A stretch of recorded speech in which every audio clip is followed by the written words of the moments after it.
Raya and the last dragon. Yeah, I like it too. Let's draw that dragon. Okay, we will start off with, you guessed it, a shape. So this is the kind of shape I'm thinking. It's not an easy shape. I'll tell you that straight off. It's not a straightforward shape that we would normally use on these sort of drawings, but this is the sort of shape we're going to start with on here, and then I'm going to roughly mark in where I think the aspects are going to go. If you want to draw along, please do pause the video, and while it's paused, just subscribe. Press the subscribe and the like buttons. I really appreciate when people do that. That's brilliant. Anyway, back to this. So that's roughly where the nose is of the dragon, and then we go like this up here. So we know roughly where the smile's going to be, and the rest of the hair, it's going to come in a minute, is coming after that. Because the dragon in Raya and the last dragon is kind of a furry one, not like a scaly one that we normally see in stuff. It's beautiful, and the eyes are going to be difficult because they're slightly on an angle like that, so they are a little bit difficult, but try it a few ways. If you don't like what you've done, rub it out, start again, and before you move on to your pen stage. So really it's important to get it right. There's very few things you can remedy once you've started inking, so get your things right at the pencil stage and you'll find it a lot easier moving forwards. There we go. So I'm just going to put some eyelashes and things in here. You can put a bit more detail in here if you want to. I'm not going to at the moment because I'm keen to get onto the digital stage with this one. Because after I've shown you how the basics go on this, we're going to have more fun on the digital sort of stage. I'm not too happy with that line there, so we're going to try that again. Use the rubber. Don't be afraid to use your rubber. Get rid of those bits you don't like. Leave the bits you do, and then we can fill in again. That's a better line. Where we want to be with this, and then there, I like that much better. Let's go change that end of that line there, and it's starting to come together. Good. I always like this sort of stage when you start to recognise the character. I hope you do too. A, like the stage, and B, recognise the character. And so double horn on this one. And there's details on there which we can sort of hint at here. We're not going to do it absolutely perfectly.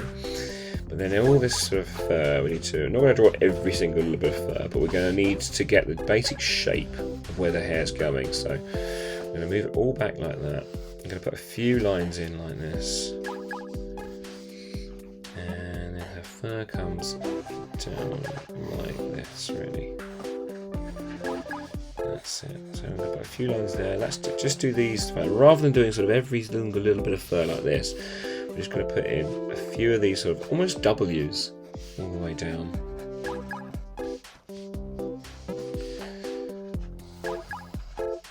And then the ones that are on the back there. These waves. So again, you can pause it now and just practice these ones if you want to. Just go right ahead if you feel more comfortable or confident with them. There we go, that's nearly there. So that's almost at the inking stage now. Now I'm going to do mine digitally. You can do yours however you want to. And then we're going to colour it a little bit as well. But that's roughly what I wanted in terms of structure. I think that's pretty much there.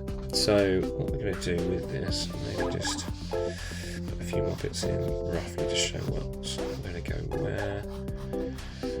And I think that is pretty much done. Do let me know what you want me to do in terms of next. I love your requests. I love hearing what you're watching, what you're enjoying, and what you like to draw. So we can do that. More of those on the channel. Do get in touch in the comments. Anyway, we're going to move on to the inking stage. Here she is, obviously, so we're on the outlines stage at the moment. It might be inking for you, or it might be outlines if you're doing it on a tablet. But here she is, so make sure we get lots of big thick lines around those eyes. Really get some definition on those eyelashes. Make them really stand out in a really bold way.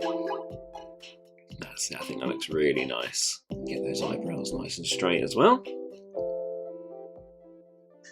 So the lines of the face, you really are just following the pencil lines at this stage, and it's probably all the changes will have been done at the pencil stage. You should be happy with your pencil sketch at the moment. And then don't forget to rub out all of your pencil once your ink has dried, if you're doing it manually with pencils and pens. But I believe this dragon's name is Sisu. Is that how you say it? Let me know if I've got that wrong. And I've tried to make the fur look like it's sort of, some of it's flowing in the wind and some of it's just sort of resting down the back of her here. I haven't done the rest of her body, just the main part with her head. We don't want to be too ambitious today. There we go, just sorting out an eyebrow. It's important to get these details right. I think that's almost there. We're nearly ready to start the colouring stage.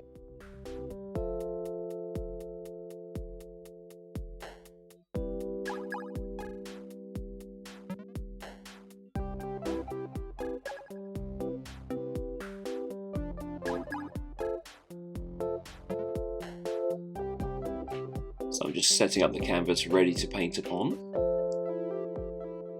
Now I'm choosing a really lovely light blue colour, which is going to be our base coat for Sisu.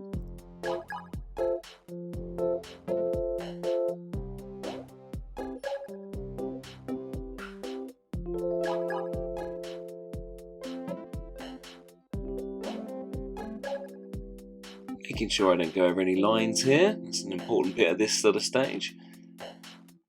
And then I'm adding some highlights in. There'll be a bit more of this later on, but I'm really trying to emphasise which bits I think would be catching light. And I think this really gives a better sense of depth to a picture if you can put some light and dark elements in there.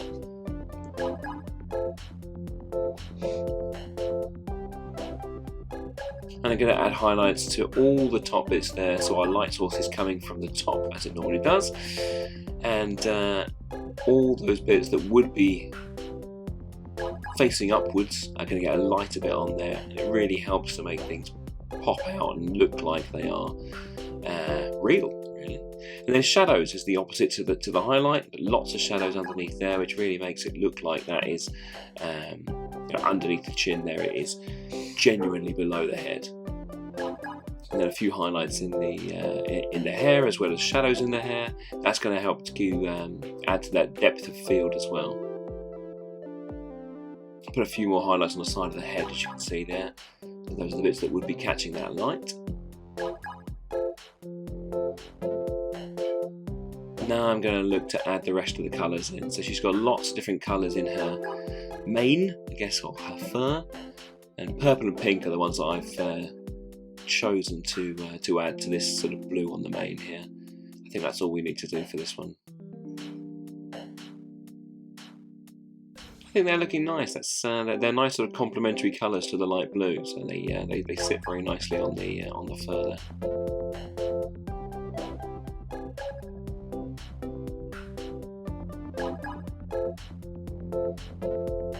Just tidying up a little bit down there, just to make sure that the colours aren't crossing over too much. I don't mind when they do a bit, it gives a nice little extra colour. And a few more highlights on the side of the face there. Whiting out the eyes. And we're very nearly there, I think.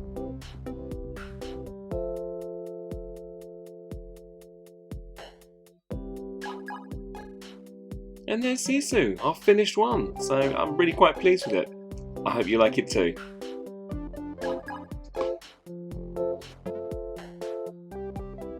Bye, thanks for watching guys. I'll see you next time on CaptainFishbeard.com.